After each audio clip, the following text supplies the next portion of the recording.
Hello, good morning, good afternoon, or good evening, depending on when you're listening to this, and welcome to episode 16 of the Grove podcast. Normality has resumed. I'm back. I hope Tabs held the fort well. I'm sure by Wales' smile on his face, it was done to a decent standard, and hopefully I'll be able to follow in the same suit today. I will introduce my guests first and foremost. So, as you guys must have put two and two together to find out, we are joined by Tabs. Good afternoon. Good afternoon, everyone. Good afternoon, yeah. And we're also joined by Whale. And I commented, Whale, about how beautiful you look, to be honest, with the new hairdo. It's, as Tab Hey, I says, appreciate very it, man. Jacob Appreciate it. Murphy-esque. Yeah. Yeah. Well, I know about that. We are top of the league. We are. Oh, whoops. Yeah, sorry. Good day, fine sirs. Or an average day, I'd say. Yeah. So this is going to be a tough one to record because I feel like Tabs is going to have a different opinion to me. Most of the Grove listeners will have a different opinion to me. It was evident when I was watching the game yesterday with the Arsenal Scotland guys, and I was gutted, and they were trying to see the light at the end of the tunnel and things. But let's just start with our highlights and lowlights of the game. Tabs, I'll come to you first. Okay, thank you.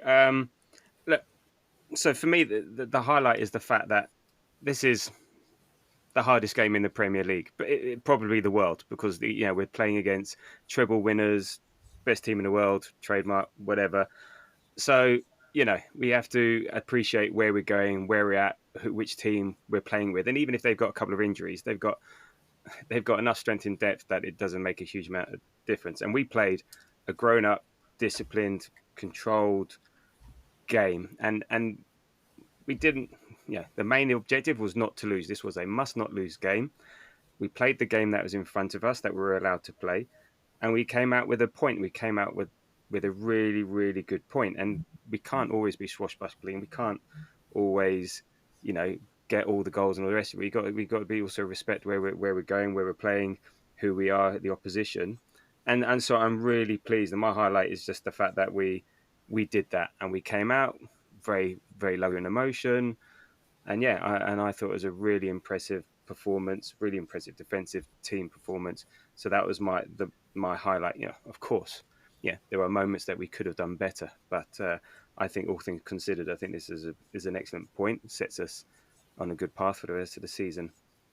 In terms of my low light, Trossard, pass it, cross it, just Martinelli's running through, just do it. But so that was my low light, and this sort of feeds into the in general low light that I think, even though I think City were lacking some players, but we also did not have fit wide men or the wide men that we wanted. Saka was clearly unfit, and we didn't have speed out on the left-hand flank and that outlet like Nelly. And I think had those two guys been fitter and available, would have been potentially a different story. So that for me are my highlight and lowlights.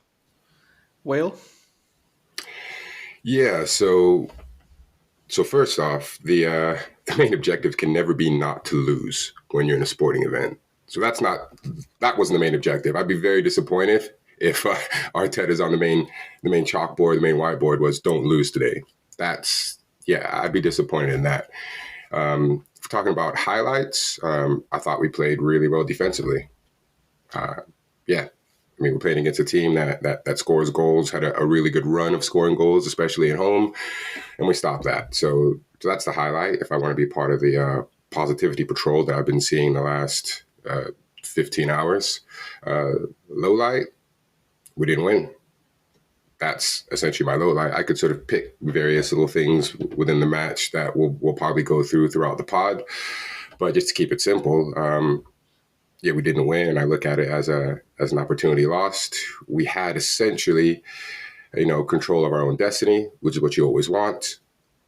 And now we're watching other games and hoping teams snatch points off of Liverpool. So, that's where I'm at for the moment.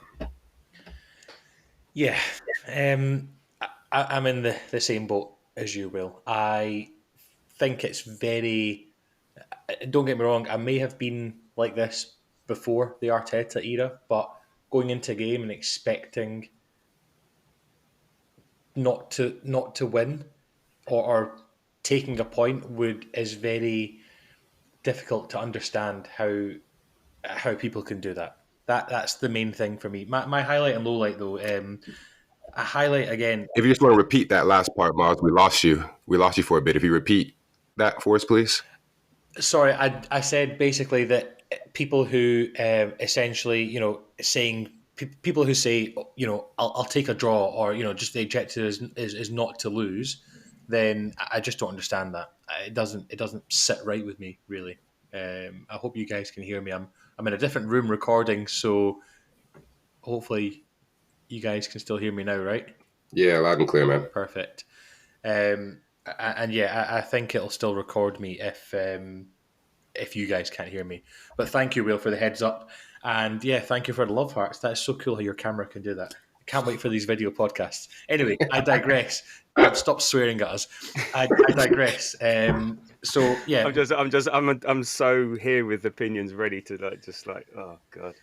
Yeah, we might fall out today, Tab. You never I know. don't know. As I've said in the past, opinions are like arseholes. Everyone's got one. Just some arseholes are cleaner than others. Yeah. Oh, I tried telling that to Danish yesterday. I couldn't get away from the Grove chat on the train home. He kept replying to me, and Danish, if you're listening, please just let me have my opinion. Anyway, my highlight echoes Wales. It was the defensive stability and how strong we were.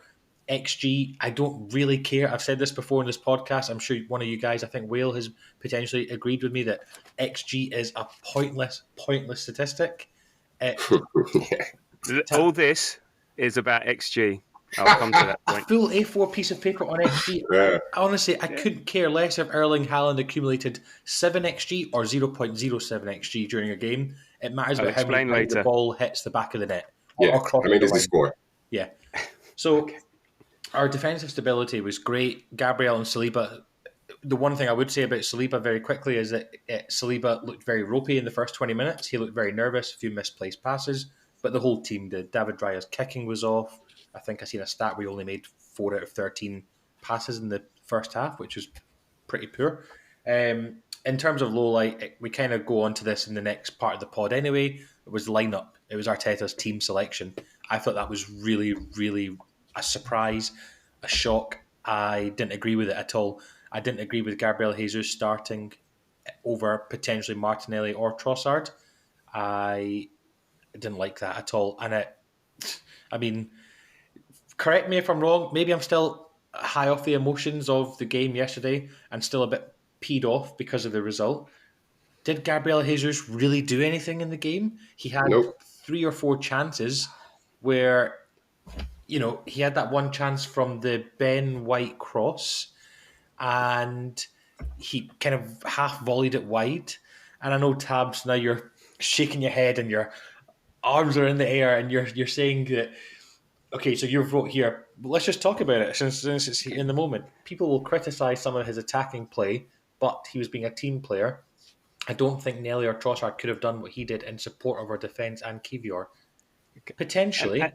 But hear me out on this point, and then I'll let you have your say. Okay, I feel like I'm speaking for ages, and I've got so much to say today, and I just want to. I think we all have.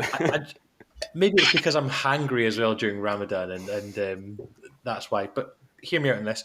Bukayo Saka was not fit yesterday. We were all in agreement of that, right? So we don't think he was 100% fit. We don't think he was ready to play. Why would you risk having Bukayo Saka play? And there was times in that game where I seen Gabriel Jesus had to cover kind of all over that part of the pitch and go over to Saka's side. There was one point where Saka was jogging back and Ben White and Gabriel Jesus sprinted back past him to go and defend, and someone next to me said, he's covering for Saka's covering for White. And I'm thinking, well, Gabriel Jesus should be on that side of the pitch, also covering for Saka not being there. It was really confusing. But for me, I don't think Gabriel Jesus should have started because I disagree with that comment that I just read out from you, Tabs. I think Martinelli would get back and fight like a dog and defend.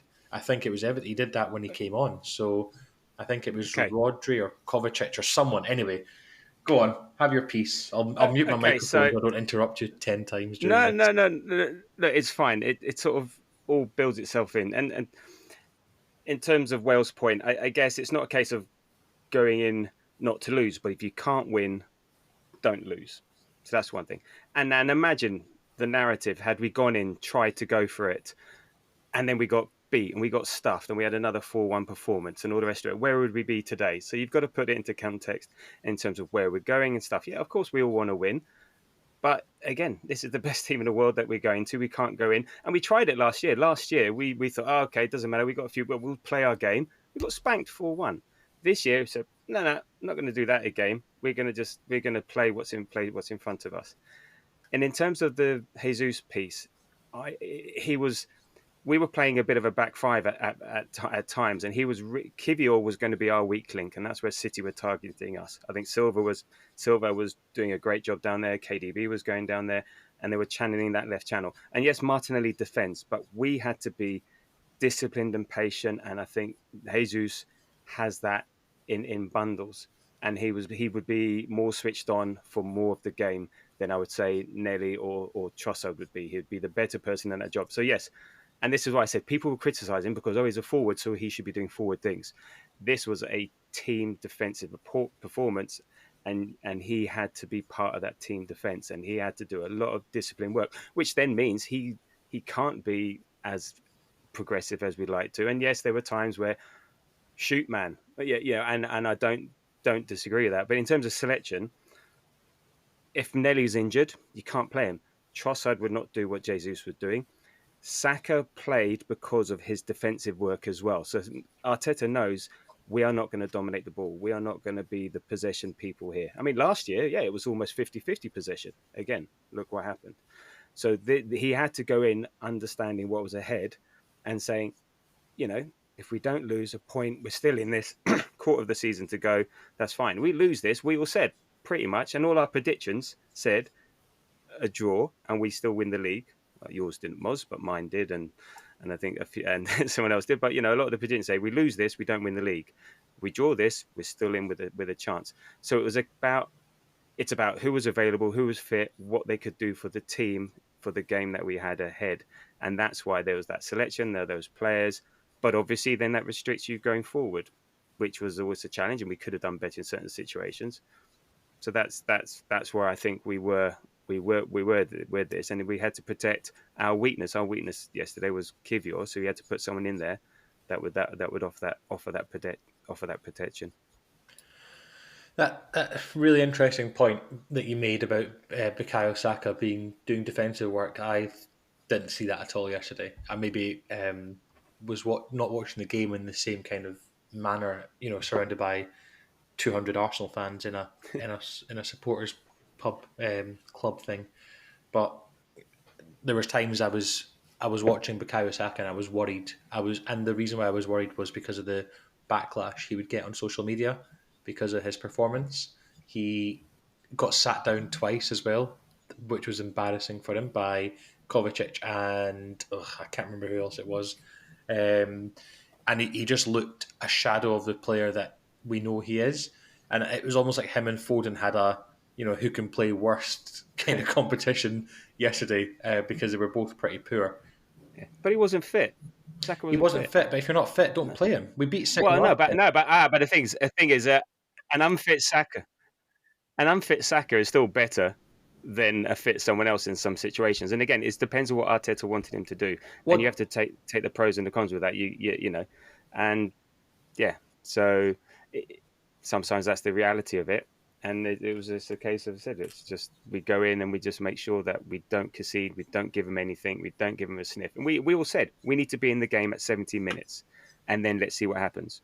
And that's it. The game plan was almost perfect. Had Trossard, no guarantee he scored.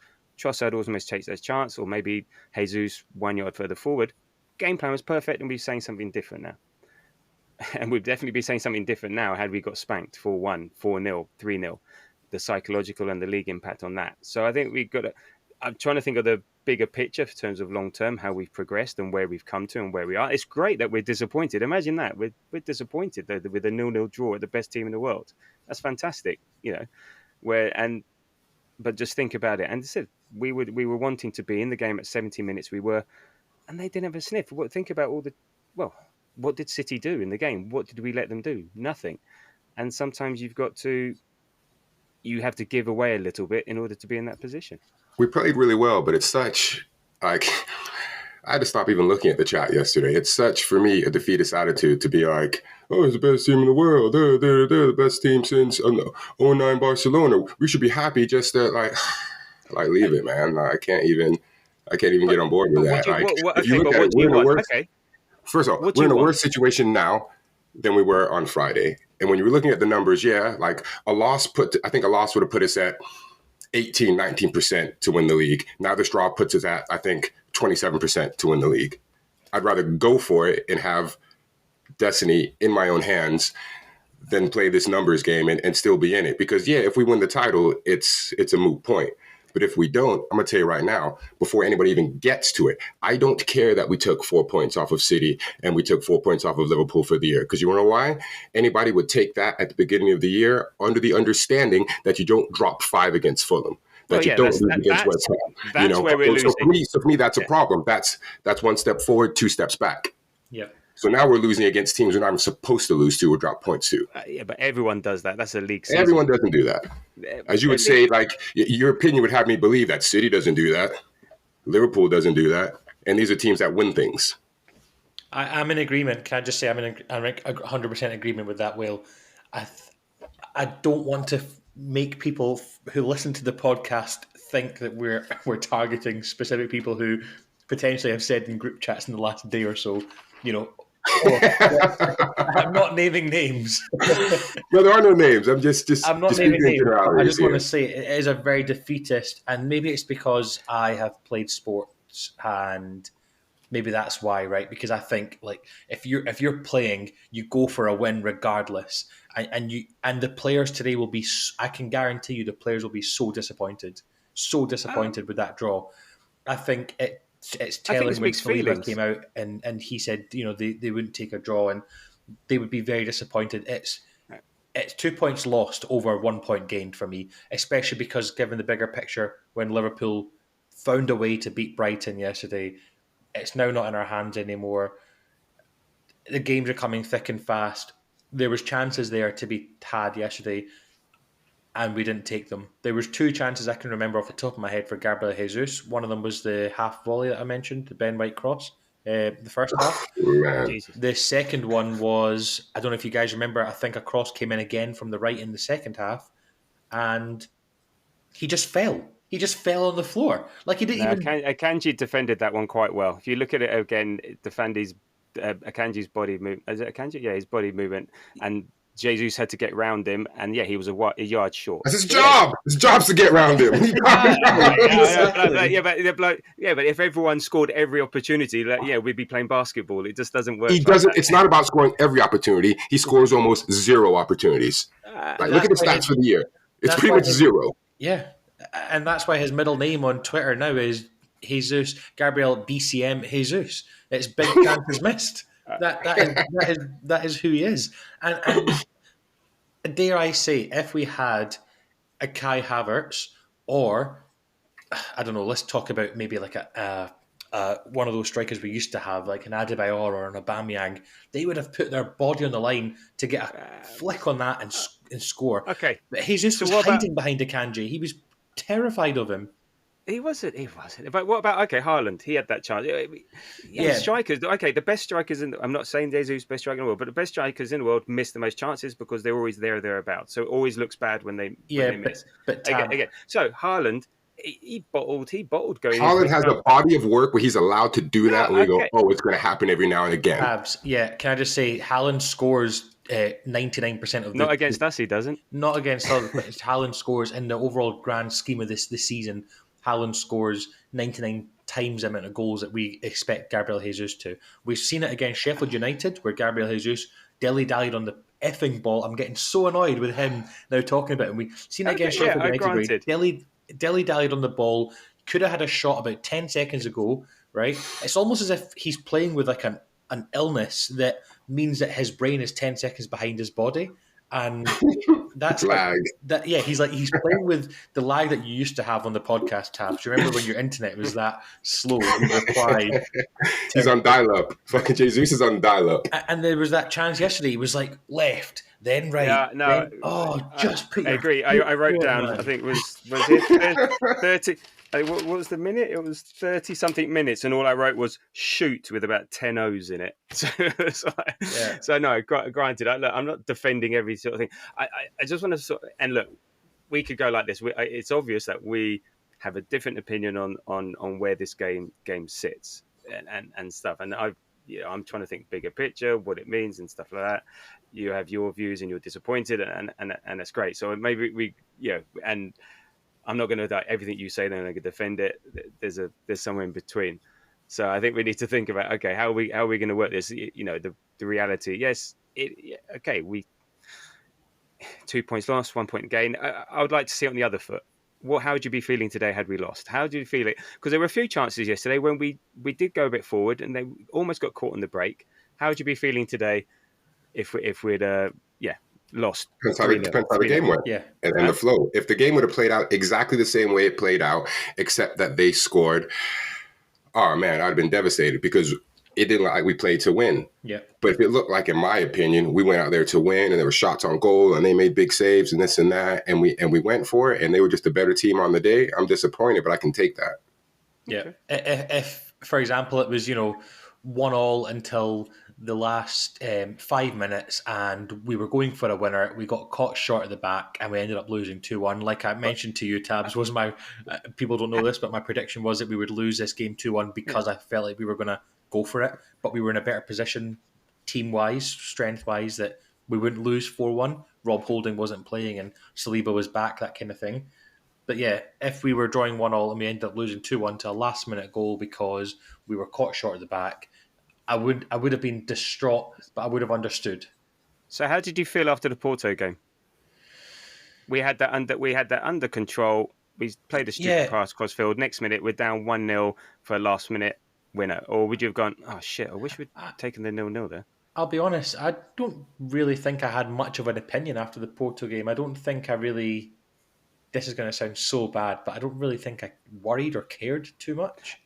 No, I guess we were confident we'll take them, but there's still that element of it's a bit annoying. You do all that work and all the rest. Yes, I'm on record on the pod of saying that I liked the mindset of going for that. Yeah. So again, it's the only reason that we're a little upset or disappointed in that scenario is because you didn't pull off the pass. But hey, like a great athlete once said, you miss 1,000 of the shots you don't take. Yeah, of course. So I'm happy that he went for it. I believe you even said that what he should have done maybe is put a little more into it. So either your guy gets it or it goes out of play. Don't make the mistake. Okay, so but surely we can take something. I mean, there must be lots of positives to take out of this game. I mean, no, it doesn't have to be, and that's the problem. There doesn't always have to be lots of positives to take out of something. It just doesn't. Do you not think with Saliba and Gabriel how well we defended? I do. I said the defense was great. Yeah, how we restricted City to practically nothing. How we played as a team. You're going to hang that on your wall when we don't win the league this year? You're going to hang that on your wall if we don't win the title this year? I'm not. Not everything. For me, as I think I've said this year, I still think not winning anything is the likelihood. And two, I'll worry about that in 9 games' time. We've got 9 games to go. That's a quarter of the season practically. There's so much that can happen. I'm not going to be too much about it, at the moment. And even at the end of the year, if we progress, we're doing well, and we're in it. Yeah, only one team can win. And sometimes my fear is that I think Liverpool are doing a Leicester, that we keep thinking they're going to fail, they're going to drop points, and somehow they keep. Yeah, they're not dropping points. Liverpool aren't dropping points now from here on in. Can I just interject and just? Wow. I'm just. Should I take you back to your predictions? By the way, you predicted a draw in this game, so come on, you should be going. I did, but okay. Those predictions I made on the Excel spreadsheet, you can go back and listen to them a couple of episodes ago during the international break. They were potentially, you do expect somewhere Liverpool would drop points, but I've watched them twice now in full, and I mean full 90-minute games. The first was Nottingham Forest, the second was Brighton yesterday, and I must say, first and foremost, I just want it on record that the Arsenal Scotland guys, thank you so much for having me, for the full game and watching the Liverpool game as well. Especially there was Liverpool fans in the pub as well at the same time, which I thought was very ballsy. Fair play. I was looking just earlier on, and also last night on the train home, where Liverpool drop points. They've got their goal difference game coming up midweek against Sheffield United, where they're only 6 goals behind us now, I believe, and they're now almost back to a full strength team. So that's number one. That's kind of their first W, shall we say. Then the only tough game they really have is they have to go to Old Trafford and Villa Park until the rest of the season. Old Trafford's after Sheffield United, on the 6th of April that weekend, and then Villa Park's on this penultimate game of the season, where I think Liverpool win every other game. I think they beat West Ham. I think they beat Everton. I think they beat Spurs. I can't see them dropping. I really can't see them dropping points. They know how to, even if they go a goal behind or even if they're drawing, they're playing like us last season, essentially. But this isn't a Liverpool podcast. This isn't called the look what happened Shankly to us Pod. last season. This isn't the Spirit of Shankly Pod or whatever it's called. So I just wanted to talk about and get your opinion on stats from the game yesterday. And a lot of people online and in certain group chats have been saying that Man City weren't dominant and didn't control the game. That's not true, but yeah, okay.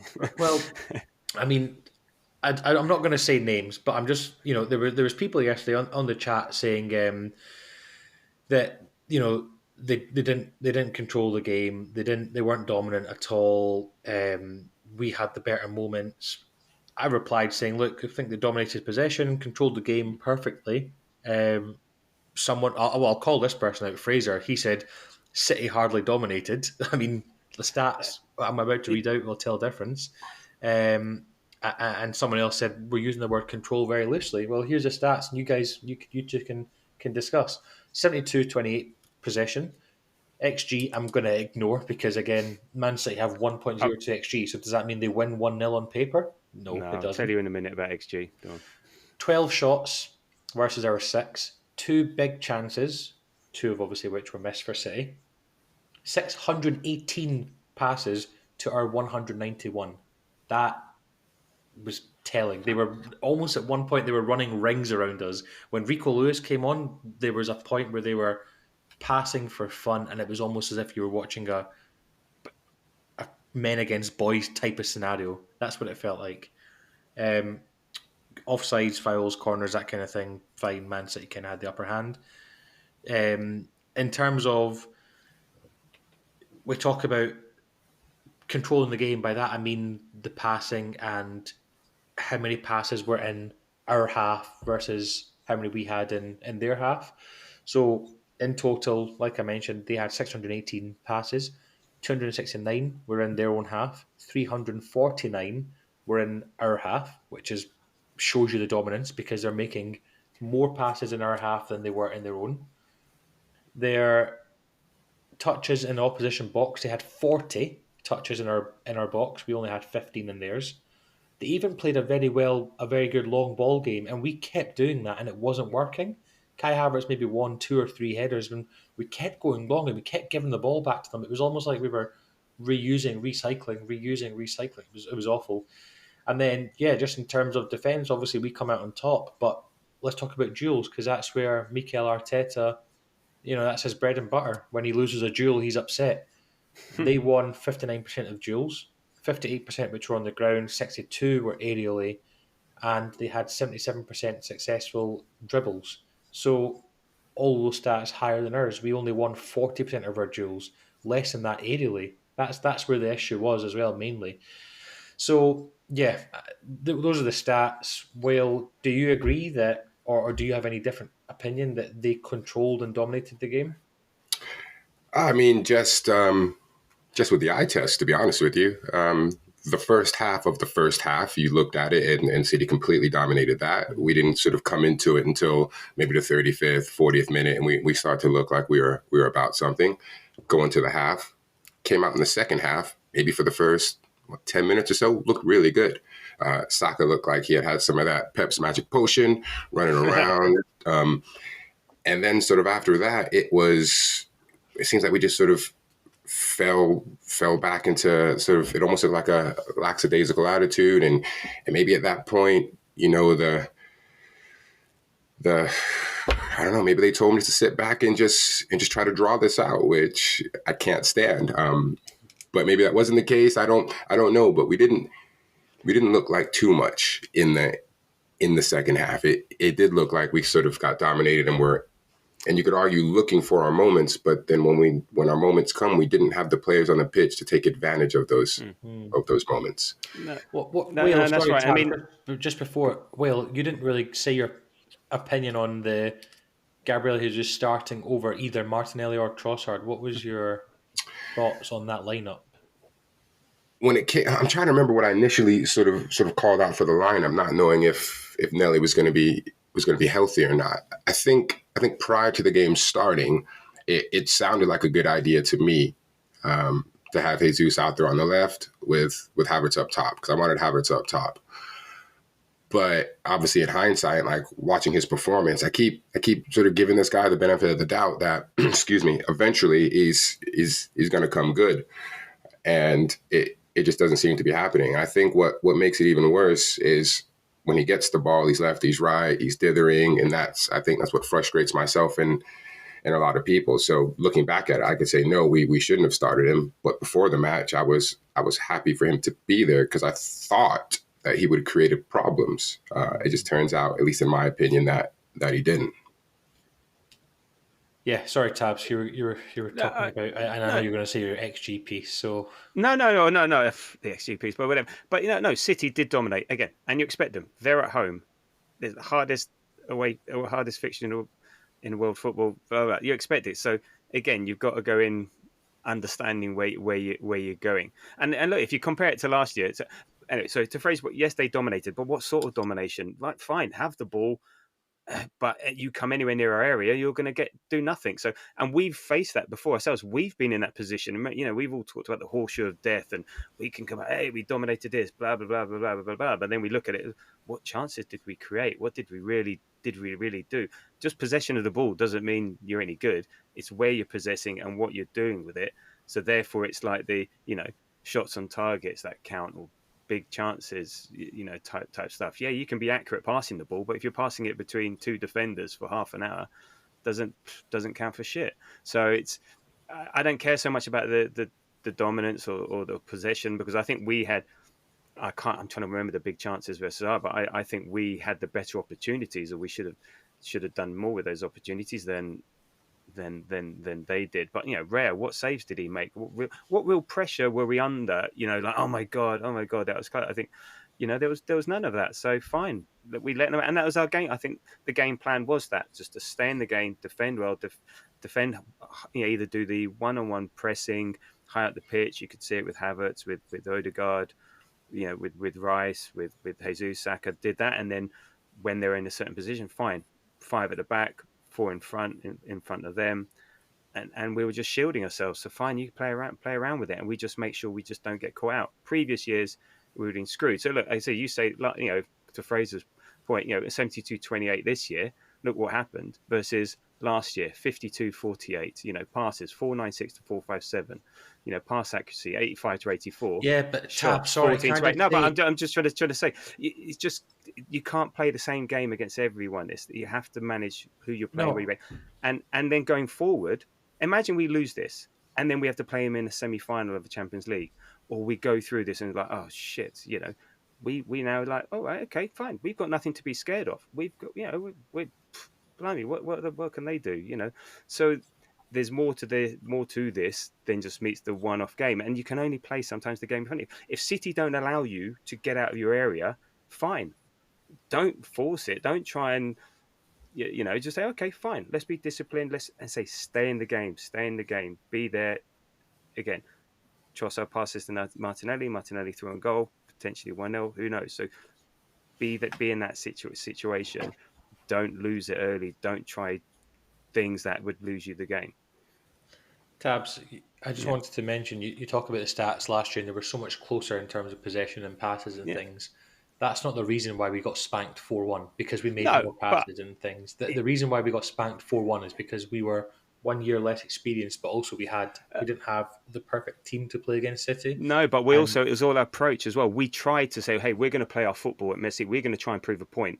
We're going to try and show you that, hey, it doesn't matter. We'll play our game and we'll try and pass it around and stuff like that. And look what happens. So this year we go, we don't have to try and prove a point. We just need to make sure that we come out with a point. And there's that's a different approach to how you do that. Yes, no Saliba holding. There were weaknesses there, but also if you have a certain approach, and the players can also help you play a certain way, but also the way you do it, we can't go to at this stage. Again, next year's coming. What, phase 8, phase 9, phase 10? Well, phase 4.2, I think I said. So I just think we've just got to contextualize. But again, different views is good, but it's different views. I mean, you're telling us how that City is like the best team in the world. They're this and that, but at the same time, you're also telling me that you're happy for the best team in the world to sit there and kick the ball around because the number would tell you that if they're so good, if you give them the ball all of the time, that eventually they're going to crack us and get a goal. Well, they haven't done it in the 3 games so far, and we haven't won this game, which is arguably our most important game of the year. And someone on Twitter said, I don't know how much I agree with this, but someone on Twitter said we got lucky at home against them with a deflected shot. I mean, it did go off his face, but I'll take it. Yeah, we'll take it. But if you don't shoot, you don't score. But again, we have different opinions here, and it is great. I thoroughly disagree, but but that's fine. I mean, City, that's the first time City haven't scored at home for 58 games since October 21. Again, there must be something good we're taking out here that's wow, look at the progress we're making. Look at the difference we are. Yeah, we didn't lose. That's progress. So that's good. Let's embrace that and move on. As I said, if we'd lost, it'd be a very different scenario. For you, perhaps. My thought process in this pod for me wouldn't have been all that different. It would depended on how we lost the game.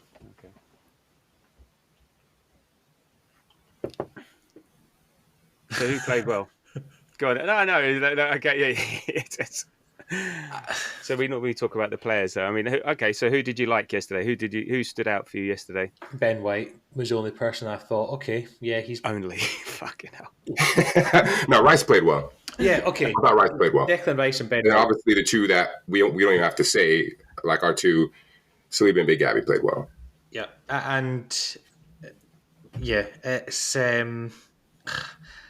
I'm trying to think. I'm trying to be positive for the sake of the Grove, and I don't want to lose listeners. No, just be yourself. Don't worry about it, Mars. You can be positive. I will play the bad guy here. Don't worry about that. Don't fake it. Just say what you feel. It's fine. And it's just funny because Fraser said when we first started this podcast, Fraser had said to me, he said, "Mate, how are you going to bite your tongue and not say your controversial opinions whenever we draw or lose?" And I think now is time. So I was looking back earlier on this morning, I was watching back the Liverpool-Man City game, right? When Liverpool drew 1-1 at the Etihad earlier on in the season. And they bloody went for it. They went for it, hammer and nail against City. Ended up getting a point and drawing the game, but they went for it. And it was a very enjoyable game. I'm not saying yesterday was boring. To the neutral, potentially, yeah. Maybe it was at times a little bit boring because we didn't really do much. But I looked at the ratings for the players, and the reason why I mentioned the Liverpool game is because those Liverpool players all had 7 or 6.8 plus out of 10. You look at Arsenal's ratings yesterday. The first player that springs to mind that would have the lowest rating for me is Bukayo Saka, 5.7. You look at Havertz, 6.2. Kivior, 6.7. Rice and White were the only ones who had above 6.6. Saliba after and Raya after the game ended up getting upgraded to 7s because of, I think they won man of the match on like the Sky Sports commentary or whatever. And then you look at Gabriel Jesus, 6.3. Jorginho 6.1, Odegaard 6.4, and then you go to Man City's team 7, 7.1, 7.2, 8.1, 8.3, 7.4, 6.9. It's just I don't think any of our players played particularly well. The only standout for me was Rice and White and potentially Saliba at points. Gabriel maybe for parts of the game as well. I feel like Gabriel was. I feel people will praise Gabriel for his performance, and there was that part in Sky that. And Tabs, look, you can hit your head off your desk even more after I say this, right? There was parts on Sky where they were like, "Yeah, look at him with Pep and Erling Haaland. That's what two big monsters do. It's fucking amazing to see. Look at them, mentality monsters." But watch the game back very closely and watch how petrified Gabriel was of Erling Haaland, where every single time he had the ball, he was pulling on his shirt. There was one time actually where Gabriel pulled on Erling Haaland's shirt or arm in the box. It went for a VAR check, and everyone around me thought, "Oh shit, this looks like a penalty." So I don't know. I'm just saying what I saw, and I feel like Gabriel, yes, he got the better of Erling Haaland, but Erling Haaland, in the words of Roy Keane, is his general play is that of a League Two player. So yeah, but that's because he was only allowed to play that way. He only played the game that. But so we doubled up on him. I think we got away with a lot. No, what? Yeah, that's the way Gabby plays. That's how central defenders are. They're pulling, they're tugging, they're annoying. You get in the face, you distract him. You're just being an irritant. And vice forwards. Forwards should be doing that against defenders. So anything just to gain an advantage. He was in his face, up his arse, all over him, dominating him. And they doubled. It was a team effort. So he would be the one aggressive in his face. Saliba mopping up behind, sweeping up behind. And so I think between the two of it, it's hard to separate the two. Yeah, for me, I think Gabby was the better of the two, but he was more standoutish because he was just more prominent. And what's interesting here, I think there's a difference between watching a game in a pub with a group of people versus watching in a stadium versus watching at home, making notes and stuff. I think emotion drives a lot of that as well, and it's interesting. Everyone's different takes on it, so. When you watch it with your viewpoint and everyone there being nervy, does that impact you versus I'm at home? It's an interesting sort of way to be fair, no one was really nervy apart from Matthew, who was sat next to me, and Andy. But two guys. Everyone else was, loud and proud, and the chants were constant. Every time we won a corner, it was cheered as if we'd scored a goal, and I bloody wish we did score a goal from one of them, but we just can't beat the first man. I'm being negative Nancy today, but it's funny because as we're speaking about this, I just had a notification pop up on my phone. It's FOTMob, and it says this is Arsenal's best and worst player against Man City. Best player was Saliba, who they've rated 8 out of 10. The worst player is BCM Jesus, who has been rated 4 out of 10. And it just... They're saying, yeah, he saw a lot of the ball in comparison to Saka and Havertz, but what did he do with it? He held on to possession for too long, fluffed his lines in the first half, and they're saying now we can see why Arsenal fans are crying out for a star striker. And it's just so reductive. That's what sports are, Tabs. The only person's opinion that really counts is Arteta's. Yeah, and if Arteta's happy with what he did. No, he will be. Then I'd be happy. Raging today. I can guarantee. No, he won't. He won't. You go and look back. Watch how he played in support of Kivior, defending, helping. Yes, he Is could he a defender now? He could. No, but if Arteta's said, granted, you will need to do more defending today than attacking because this is how we're setting up, and he does exactly what he's asked to do, then Arteta's happy. Granted, yes, he could have done better in places. Yes, he should shoot, and yes, he should take him. But if Arteta said, no, your role is to play in this role, and it was a clear tactic, it was clear and obvious that we were playing at times as a back five, and he was there to make sure that we did not give up anything on that left hand side, and that was that. So no, he's not a defender, but we always struggle when forwards do the defensive role. It sometimes happens. Sometimes the game state dictates that. So I'm not going to criticize him for that if that's what he was asked to do. Now, it's which we don't know. No, exactly. But when looking at it, it seems like it was a clear tactic because of the way he wasn't doing it sort of sporadically, or he seemed to be doing it in unison with the rest of the team, and the team had a definitive shape to play and and defend against City, who forced us back. They did really well, pushing us back down the flanks with Guardiola, I think, down the left, Silva, and can't remember down the right. You know, they did a really good job pushing us back, and that was just a game that we were given to play. So, but it was, that's what I said. I knew he was going to be in for it. He knew he would be the one giving it. So I was like, thinking. And sorry, Moz, that point about Liverpool, and this is, you're going to hate this, but and I knew it would come up. Liverpool against City had 8 shots. So when it was 1-1 away, had 8 shots, XG of 0.6, whereas we had 6 shots, an XG of 0.8. We were boring and cautious. Liverpool were swashbuckling and buccaneering. So again,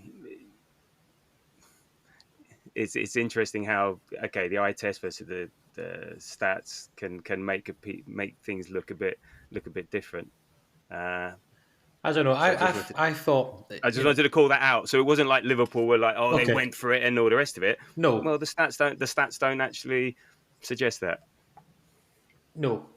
What I want to say is, after a game, your emotions are high, and sometimes sleeping on it, and you wake up and you see it in a different way. I still don't see it in a different way, and that tells me I've watched. You haven't calmed down yet. I've I've watched. I can't even put a number on how many Arsenal games I've watched. Every single time, the morning after, the night before, even after that night in 2006, the morning after the night before, you always see the bigger picture. And today is one of the very few times where I've woken up and I've thought it was an opportunity missed. We were not at our best. And the first reaction this morning was, we got away with that. We got away with a point, as opposed to we gained a point. And as Whale mentioned earlier, if we don't win the league, right, which is obviously, as we all agree, it's a huge possibility of not happening. But as Whale says, who gives a crap about 4 points against City and Liverpool if you don't win anything from it? But this isn't the game. It's the Fulham game. It's the West Ham game. These aren't the games that. No, but what he's saying is that all you hear is, "Oh, but look, for the like, come on, man." And also, what I would say as well is, I get that. What I would say is, at the start of the season, every single manager in world football will get a list of all the fixtures, and they will put down, 3 points here, 1 point here, and they'll kind of try to guesstimate roughly where they're heading that season based on their team, right? Every manager does it. You could agree or disagree until the cows come home about that. Everyone does it. Even us as fans do it. However, Arteta, when we lost against West Ham and Fulham and we dropped points against other teams, the game against Man City would have become in more and more importance, because they thought, right, we've dropped points here, so we should then win against City at the Etihad or something along those lines. And I promise you, we'll get Arteta on the next podcast, right?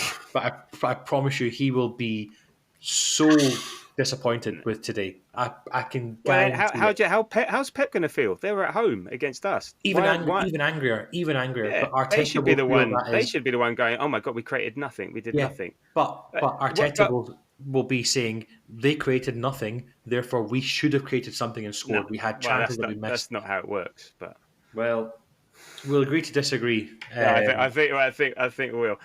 I think we will. And in terms of, we were talking about the players before. I think you're right.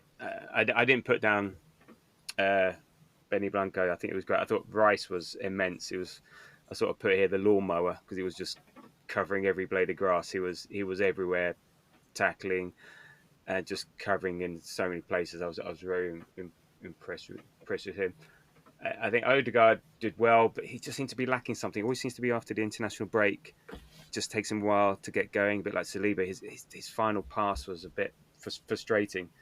But again, I thought he did well. What were your thoughts on the subs? How do you think they helped or didn't help? Tomiyasu had to come on because Doku and Grealish were on, so I think we had to respond somehow. Thomas Partey, I mean, the first thing I said to the guys around me was, Thomas Partey 50-yard thunderbolt incoming, and there He was a tried, time didn't in the he? game He where completely air shot, wasn't it? he tried the volley, and I thought, oh my god, mate, what the hell are you doing?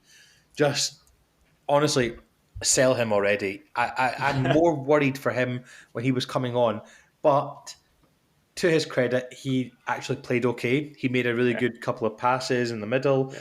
but he's not match fit. Oh my Tommy, god! How slow was he? They were chasing back. I mean, he was slow. yeah, but I don't think he's sprinting at full pace because he doesn't want to. I don't know. He's Oh, just but that was just ridiculous. I just oh my god!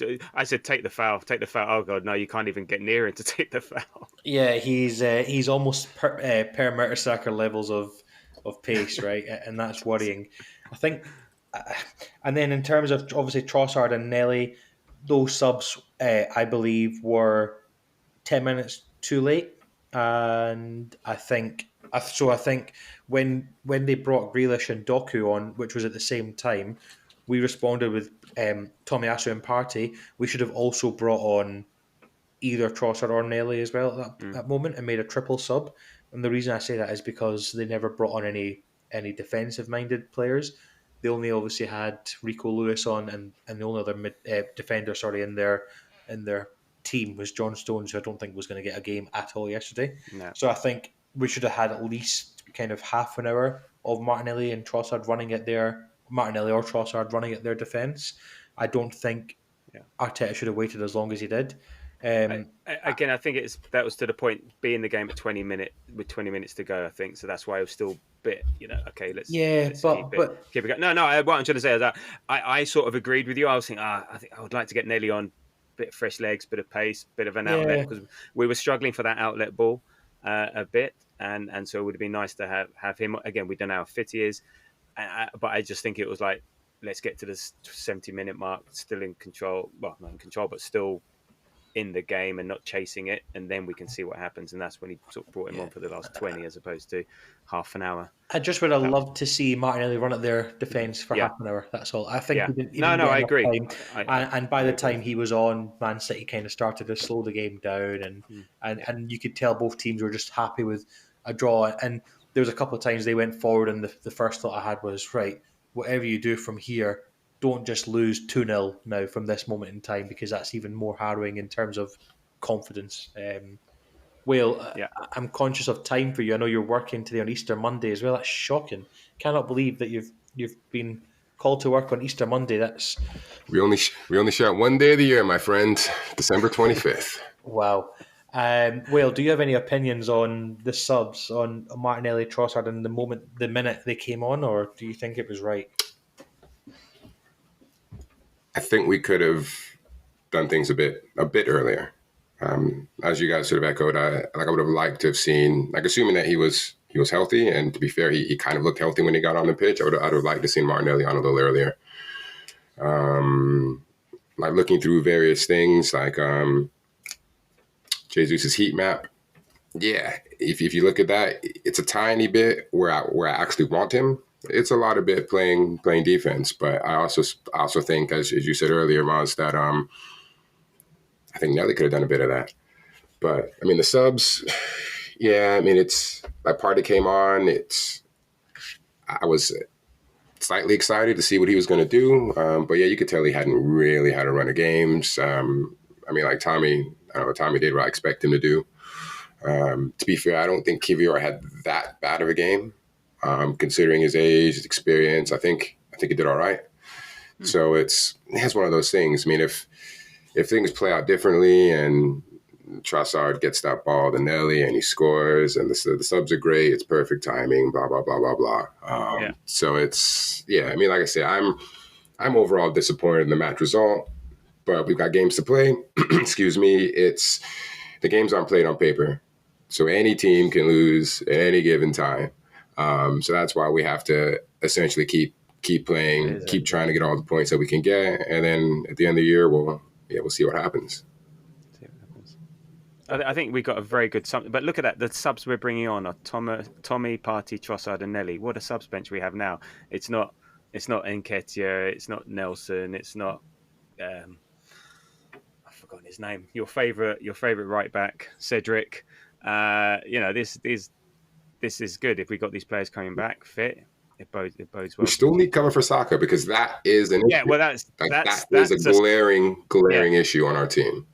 That's the summer. I would now argue is the most important signing that we have. Because if he's tired and he can't play up to his ability, like when you're an elite athlete, that 5% less makes you not the player that you are, and you might as well not be on the pitch sometimes. We need to get someone else in. You see the difference between before Dubai and after Dubai. When he's been rested and he's got a game week, he is amazing. Beforehand, struggles a bit. So that's but now he's going to be injured for the rest of the season again. Like he's fine. It was just tired. I think we've seen the records. He's just a bit fatigued. And but you know how Arteta is with the injuries. Even if it is, an Achilles strain or this and that, he's not going to put it out there. He's just going to say it's fatigue. And we play Luton. And we play Luton in literally 2 days' time, and that's should be able to beat Luton with Saka on the bench. Yeah. I'm just more worried for my fantasy team then, to be honest. Speaking of Luton, then just very briefly, I don't know if anyone else has any final things to say on City. No, I just wanted to say I think the ref did quite a good job yesterday. I think he managed it well. Could have given out an early yellow card to Jesus, maybe, but he didn't fall for the City BS, whinging and moaning. I think it was a couple of soft decisions to them, a couple of soft decisions to us. And I just want to call out, it was good that wasn't a deciding factor. And you could see him just say, like, oh, just shut up. Yeah, you let him play, which is nice. So I just want to call that out. No, often we criticise them and give them grief. I thought yesterday managed it pretty good, and I think we maybe benefited from there was a couple of moments I thought, that could be a foul on us, and then vice versa as well. And it's always good when the referee's not mentioned on social media after the game, right? So it just shows that he had a good game. So that was good. My final piece on the City game is, yes, to those that asked me to go to sleep and think about the result, and today I'll have a different opinion. I still don't. I think you need some more sleep, mate.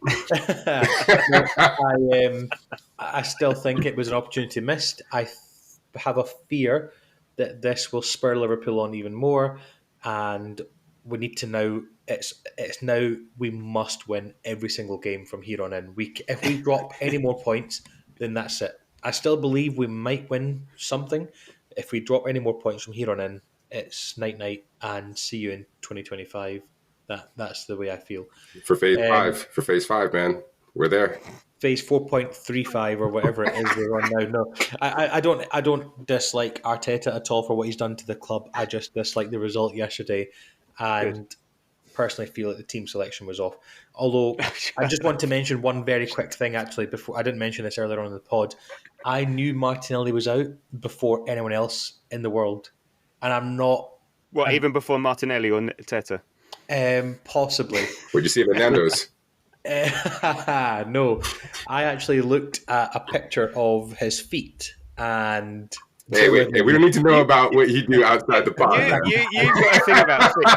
You've got a thing about feet, Moz, because you're talking about Odegaard's feet the other week, getting nicely massaged. Now you've got Jesus. We don't. It's not that sort of pod. Come on. No, this is the only Grove. The only Grove. Dear. Class. The reason why I say that is because the players went for their walk, and I'm always a big fan of just analysing kind of footwear and bags that they have, accessories, that kind of thing, because, we all want to be the players and we all want to see what they have on their feet. And I noticed that Martinelli had a size bigger shoe than what he normally wears, or like a size, it just looked like a massive cartoon shoe, and also the laces were undone. And I thought, that's interesting. Has his cut not fully healed on his foot? So from that, I decided that he wasn't starting. Or maybe his roommate, who's got size 14 feet, nicked his shoes, and so Martinelli nicked his roommate's shoes, and that's what he had to wear. Maybe. Sizes go up in a centimeter and a half, and you notice this from a fucking picture. Get out of here. Oh, gee. Wait, Mr. Conspiracy. So who shot JFK? No, honestly, that is, and I thought to myself, Yeah, I just thought to I'm myself, pleased for this levity at the end of this because I was getting quite depressed.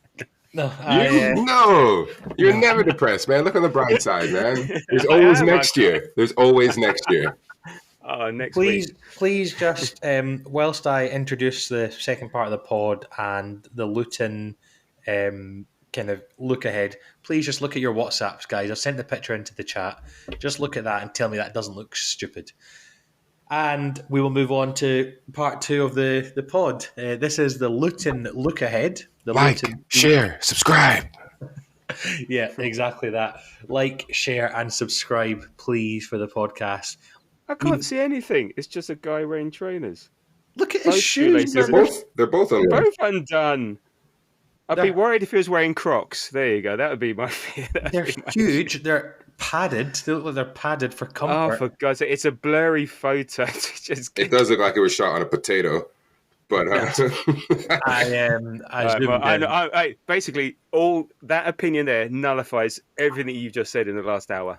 It's see what you've done, Mars. I'm happy now. It's good.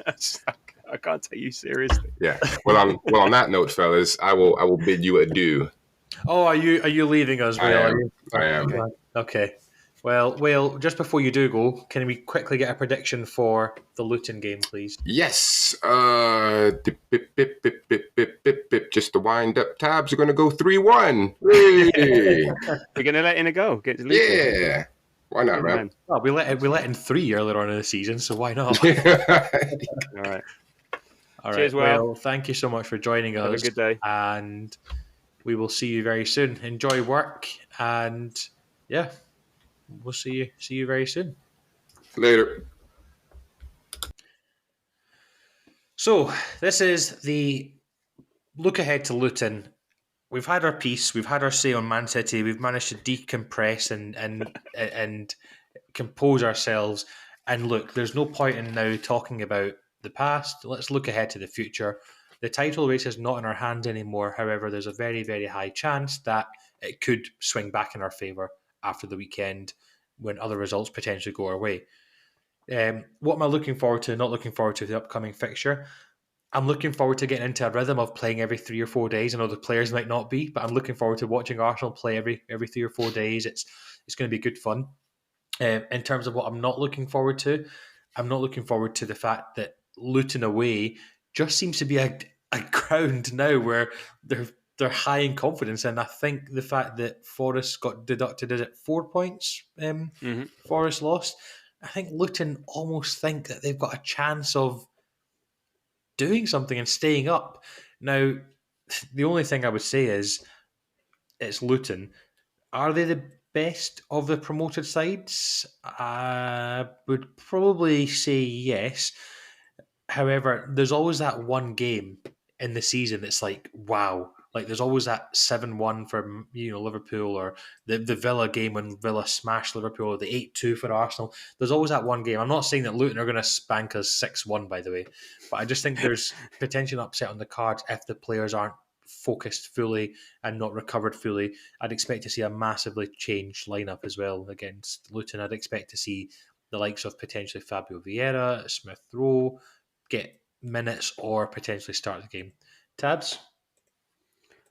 So what I'm looking forward to, I think often with these, just going back to the Emirates, how long's it been now?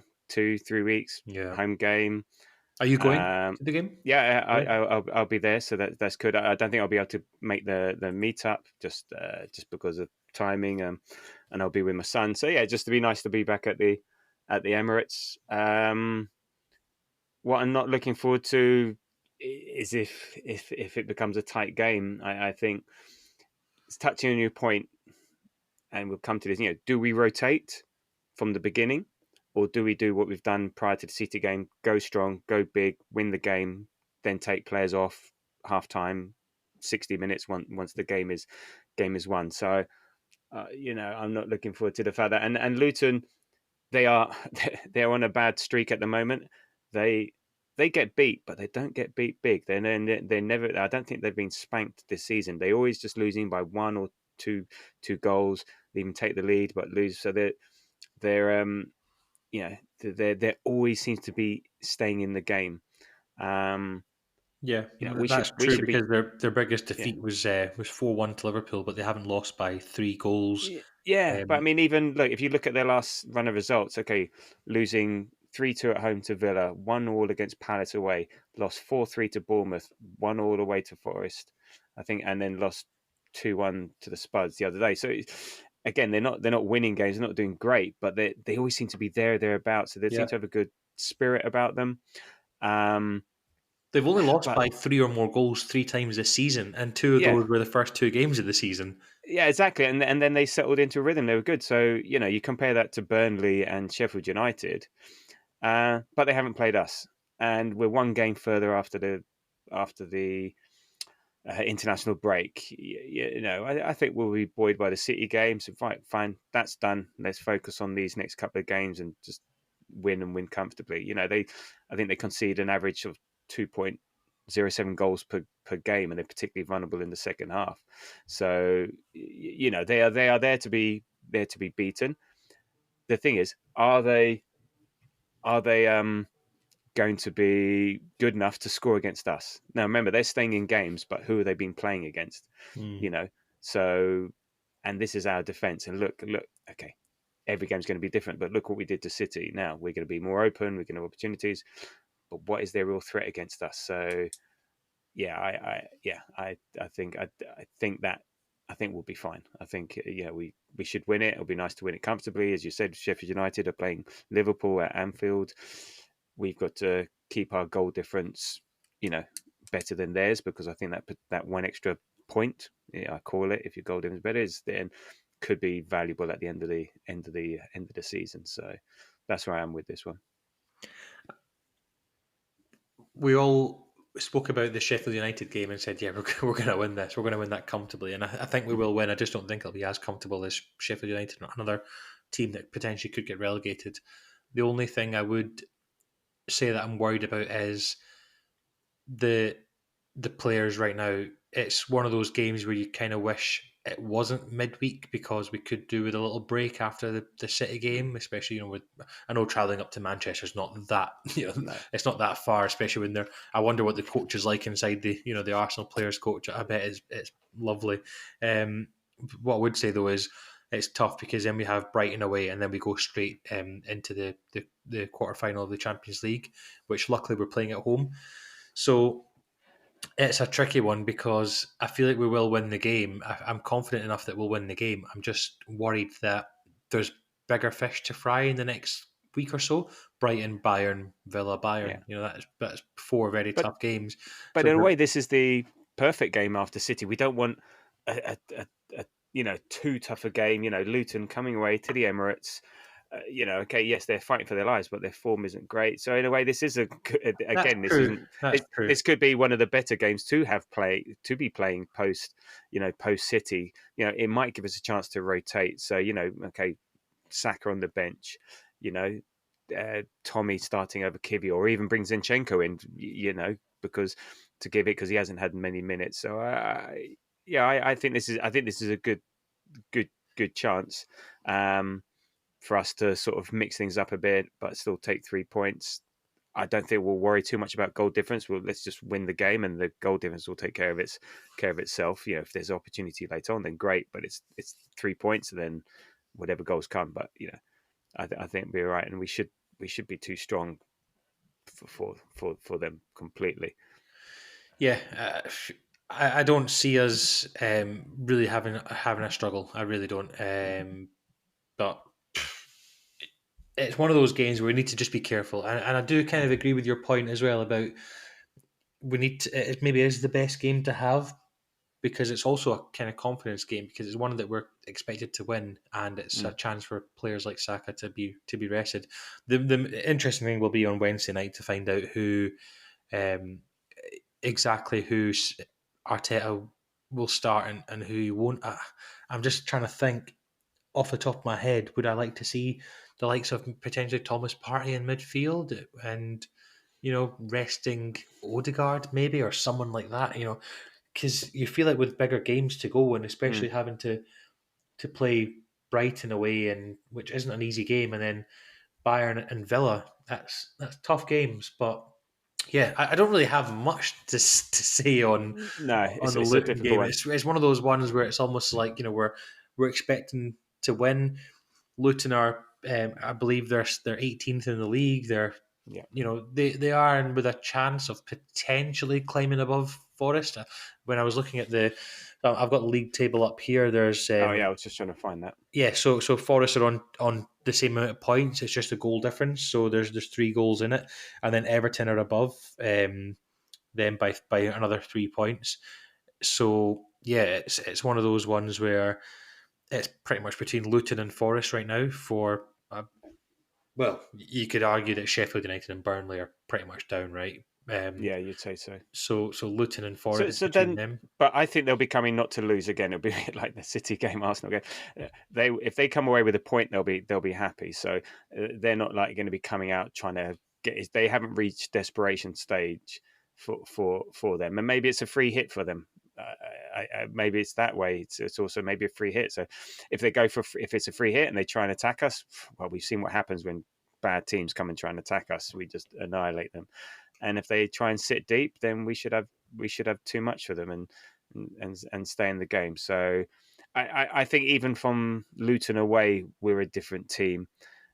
We've progressed. If just think of the 2024 team, think of that team when we're playing Luton. Not think of pre-Christmas. Think of the team we've been this year since Dubai, and you think, oh, Luton at home. They've won 5 games, drawn 7, lost 18. 43-4, 62 against, minus 19 goal difference. I think that's the team we're playing. Yeah, it's fine. I think it's a chance for us to get a few players in. Certain players I think will maybe have longer minutes as a sub, like Partey. You don't start him, you bring him on half an hour to go. Same with, say, Vieira for Odegaard or something like that. So Yeah, I think the it's one or changes two I can see changes. potentially are Zinchenko coming in for Yeah, Kivior. yeah, Maybe you'd play Tomiyasu or some. yeah, I don't know.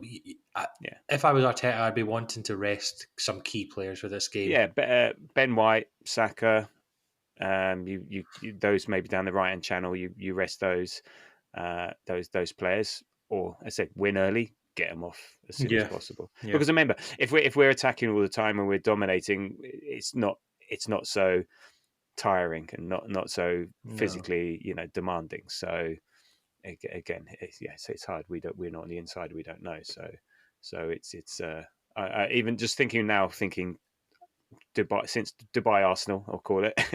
Then it should have no trouble whatsoever. Let's do something fun. If you're still listening Okay, to the podcast at this point, if you're still here, what's your prediction? So okay, Wales sorry. Okay. Well, in 3-1. fact, let's do our predictions. Then I'll do something fun. Then we'll Okay. close it there. Okay. My prediction is 4-0 Arsenal. Yeah, I've gone 3-0. Just Wow. maybe because we'll have a bit in our legs still post international break. So 3-0. Yeah, 4-0, maybe 4-1, but I'll go 4-0. Okay.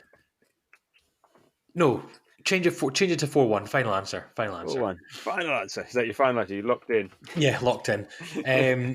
Let's do something fun. If you're still listening to the podcast and it's 1 hour and 15 minutes almost into it, if you send us your prediction for the game, so either WhatsApp me or Tabs, or send it in through the question and answer session thing that'll be on the bottom of this episode, and just put hashtag the end so we know you've actually listened to the end. If you get your prediction right, and after the game on Wednesday, there will be a prize for you of some sort from Tabs. So Tabs will organize. Oh wow! Okay. We will organise a prize of some sort, and look, it's not going to be a match ticket to an Arsenal game or anything, so don't get your hopes up too much. But there will be a prize if you get the right prediction, and you must use hashtag the end either on WhatsApp or. It's not quite the end though, because I'm not putting this one page of notes to no use. So I wanted to counter your XG argument. No, XG. I know you hate it as a stat, and you don't really. Okay. If you want to hear about the XG, then stay tuned. If you don't want to hear about XG, the next 10 minutes will be Tabs just talking. It's 30 seconds of saying, well, I spent bloody Okay. time putting So this this is together. Tabs XG. Don't forget the end, hashtag the end. Put your score prediction on WhatsApp. And please remember to like, share, subscribe. As soon as Tabs finishes this, the podcast will close off. I'll give the Oh, last words to you, but from me, it it's could be it could be goodbye. a discussion. You may say, No, no. look, okay. Have you okay? Look, here we go. Have you ever said, "Oh, he should have scored that"? Yes. Okay, I well, feel like that's a trick question. we've all said it. We've all said it. So this in essence just puts a metric on that statement. Oh, he should have scored that. Well, how much was that he should score that? And we've all said, 9 times out of 10 he scores that. We've all said this, or oh, that's a 1 in 100 chance, whatever. So all XG is basically taking a whole load of previous chances, seeing the end result, and you get a metric which basically says, well, that that goal, that shot would normally score a goal 1 in 100 versus 1 in 10 versus get scored every time. So that's all that number does. Yes, it does have limitations. There are different models. It doesn't take into account the quality of the player or the game state. And in essence, it's a better stat over a longer period of time because it shows trends and it shows a good trend in a game on its own. It has limited use, but we all love our stats. It helps compare. It helps give something, and we use it with the eye test. I think Wales said it. The eye test said this. So never use the stat in isolation. You have to use it in combination with either other stats or things like that. But it gives you something, and it used to be used along with other data, and it just quantifies that statement. Oh, he should have scored that. But what does And that mean though, Tabs? Like who is anyone out there that really cares about? Oh, he should have scored versus. Well, no, but it does give you a sense. So anyway, put it like this: better than shots because we had 5 shots and we have 5 shots and goal. But if they were all Thomas partied into the corner flag, then that means nothing. Well, at least they said, well, our XG was like 0.5. So well, we had good opportunities that we could have potentially scored. Versus, to be honest, the only XG we created was like 0.01, which basically said, fine, we gave the opposition nothing. Versus, the opposition had 0.9 XG and they came away with no goals. They said, well, we got away with that. So it gives you a sense of how you and I said it over a period of time. So okay, so and say before Christmas, so say we take the West Ham game. And leading up to us, we had a high XG there, but we didn't score. So, and I think we had that in a few games. So that just showed us, right, we're creating chances, but we're just not putting them away.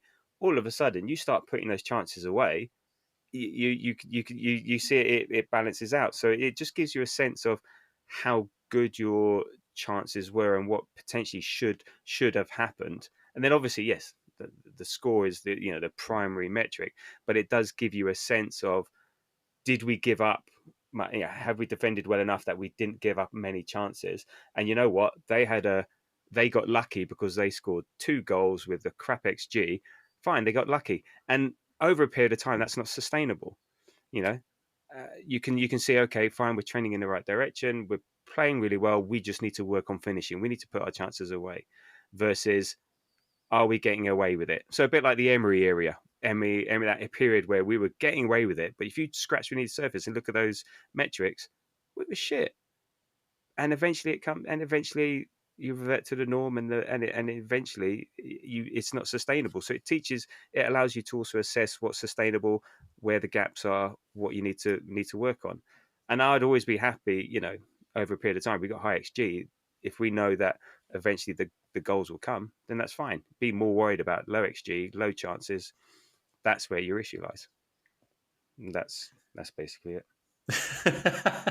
Tabs, I'm not laughing at your your XG. It's just your reaction at the end, and that's basically it. But I understand its limitation. It's not perfect. It's used in combination over a period of time. It is really interesting, actually, how you mention it, because you do think, sometimes you wonder how many.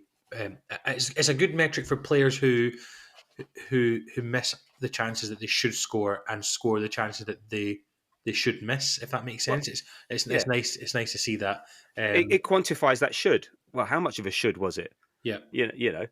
Should Jesus have scored that shot? Well, to be honest, if you look at the XG of that shot that he took with his right foot, that's not an easy chance. And you're going, oh man, he should have scored. Really? Fucking Well, hell, you know. on that point, should he? I think he should have done better. I think it was like a Should have hit it little, with his left foot. That's what I was thinking. yeah, like a kind of.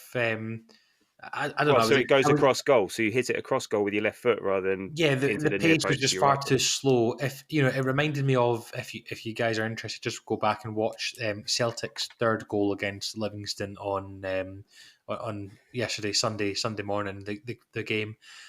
Just watch the third goal. That's just what it reminded me of. It was like the weakest shot, but that one went in, and that's Scottish football, so that's why. But anyway, we'll leave it there. We'll be back on.